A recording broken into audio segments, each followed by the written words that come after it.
Welcome to AI Book Highlights. Hello. Today we're looking into a really unusual book, Napoleon Hill's Outwitting the Devil. Right, written way back in 1938, but wasn't actually published for, over 70 years. Exactly, and the whole premise is, well, it's structured as an interview with the devil himself. Yeah, it's quite a setup. Hill uses this dialogue to explore the the mental traps and negative forces he believes hold people back from, reaching their potential. So our aim today is to pull out the key ideas from this imagined conversation. We want to understand these subtle traps and, more importantly, figure out how Hill suggests we overcome them. Think of it as getting to the core principles of self-mastery that Hill presents using this very unique framing device. We'll focus on about 5 main highlights from the book. Looking at the devil's supposed tactics and then Hill's antidotes. Exactly. All focused on helping you, the listener, get a better handle on your own path. Okay, let's dive right in. The first big concept the devil apparently brags about is something called drifting. What's that about? So in Hill's book, the devil identifies drifting as maybe his most effective trick. It's essentially people who do little or maybe even no real thinking for themselves. We're kind of floating along. Pretty much. They coast without setting a definite course, without really questioning things or examining their own actions or beliefs deeply. It's kind of mental laziness almost. And how does the devil in this narrative actually encourage this drifting? What are the methods?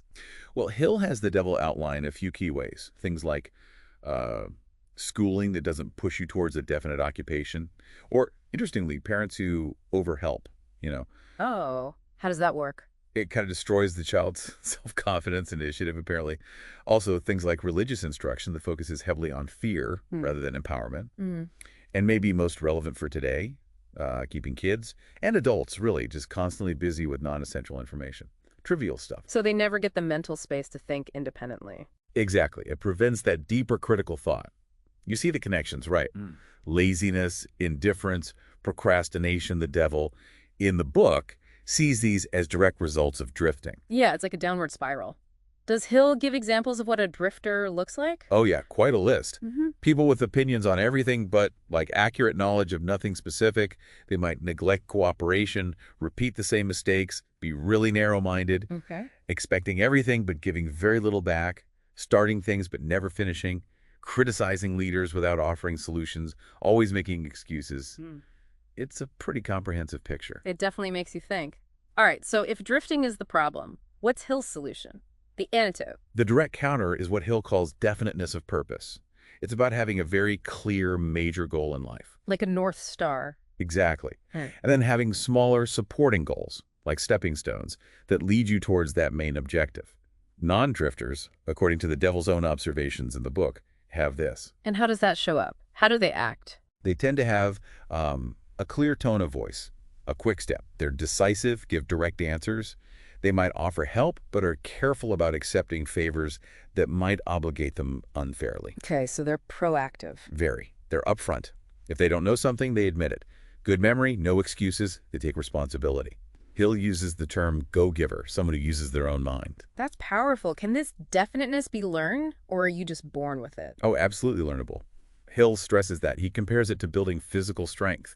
It comes through constant systematic use. You have to practice being definite. So it's a mental muscle. Precisely.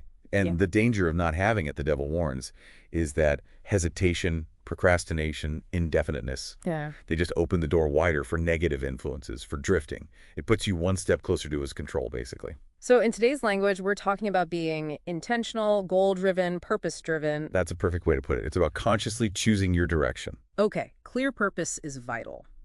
Now, the book gets into emotions, too, specifically love and fear. This seems like a tricky area. It is, and the devil's take, as presented by Hill, is quite provocative, especially about love. How so? He suggests that love, for anything except your definite purpose, can actually be dangerous.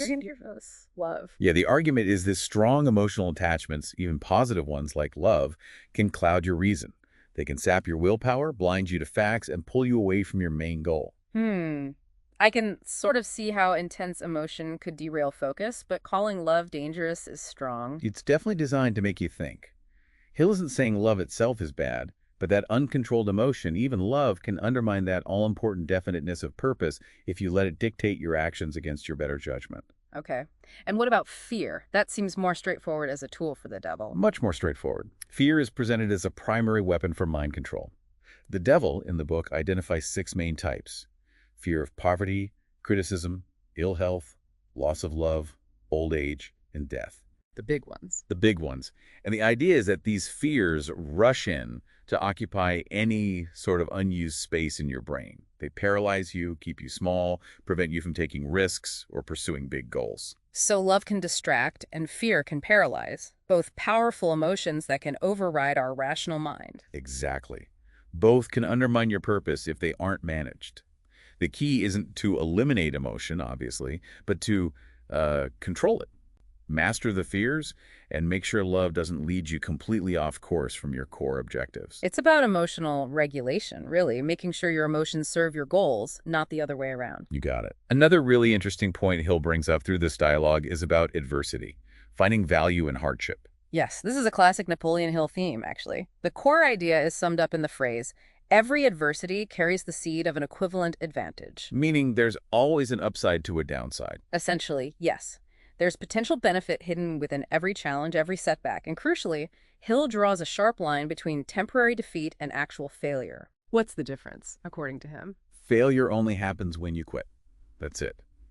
Temporary defeat is just, well, temporary. It's part of the process. Yeah. People who keep going often find success is waiting just past the point where most people would have given up. So adversity is like a test of persistence. It is, but it's more than that, too. The devil, interestingly, admits that adversity can be useful because it can break what Hill calls hypnotic rhythm. Hypnotic rhythm. Yeah, those ingrained negative habits of thought and behavior that keep us stuck. Mm. You know, running on autopilot in an unhelpful way, a big setback can sort of shake you out of that trance. Ah, like a pattern interrupt. Exactly. It forces you to stop, reassess, maybe find a new approach. Huh. Hill suggests nature uses similar principles, like illness prompting rest and healing, or economic depressions forcing changes in thinking. Failure, personal failure, can disrupt those stagnant personal rhythms. So success is often related to how much defeat you've experienced and learned from. Often in direct proportion, Hill argues. The more you've overcome, the stronger and wiser you become. That's a really empowering way to look at challenges. Okay, final highlight. The power of our own thoughts and this idea of an other self. Right. Hill strongly believed that most real failures weren't due to external circumstances, but to self-imposed limitations, negative mindsets. We are our own worst enemies sometimes. Often, yes. And linked to this is the concept of the other self. It's described as this, like, deeper, more powerful part of you that tends to emerge only in times of emergency or great adversity. Like finding strength you didn't know you had in a crisis. Precisely that. Hill uses his own experiences and mentions Andrew Carnegie predicting this for him. This other self, he says, operates without the usual limitations. It knows no fear, sees nothing as truly impossible. It just finds a way. Wow, so how do we access this other self more often, not just in emergencies? Well, Hill's main advice is to consciously guard your mind. Close it off to negative limiting thoughts. Because thoughts, especially when they're mixed with strong emotion, fear, faith, love, whatever, become dominant. They drive your actions. What you focus on expands, essentially. Exactly. Your mind attracts the nature of your dominant thoughts. So, cultivating positive, purposeful thoughts is key to tapping into that deeper potential, that other self. This has been really insightful. So based on everything we've discussed from Outwitting the Devil, what are, say, 3 core actionable takeaways for people listening? Okay, 3 key things. First, actively cultivate definiteness of purpose. Don't just drift. Figure out your main goal in life, your big why. Then break it down into smaller, concrete steps you can take daily or weekly. Be intentional. Have a plan. Yes. Consciously steer your thoughts and actions toward those goals every single day. That's your best shield against drifting. Got it. What's number 2? Number 2, become really aware of and manage your fears. Recognize those 6 common fears. Hill talks about poverty, criticism, health, loss of love, old age, death. When those fearful thoughts pop up, don't just let them run wild. Challenge them. Challenge them. Actively question them. Reframe them. Use positive affirmations. Focus on what you can do, on your strengths, not just the potential downsides. Don't let fear dictate your choices. Makes sense. And the third takeaway. Third, embrace setbacks as learning opportunities. This is crucial. When you face adversity, when you hit a wall, when you experience what feels like defeat, don't just give up. Don't let it define you as a failure. Look for the lesson. Look for the lesson. Look for that seed of equivalent advantage. Analyze what happened. What can you learn? How can you adjust your plan? Use the experience to get stronger, refine your approach, and basically fuel your determination. View challenges as feedback, not roadblocks. Excellent. These are really powerful takeaways. They really are timeless principles presented in a very memorable way in this book. Absolutely. Thank you for walking us through the core ideas of Outwitting the Devil.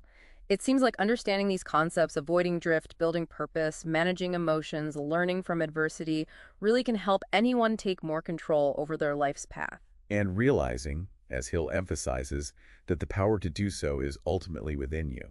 Thank you for joining us on AI Book Highlights. If you're intrigued and want to explore Napoleon Hill's unique conversation and these principles in more detail, you can find a link to purchase Outwitting the Devil right there in the description below.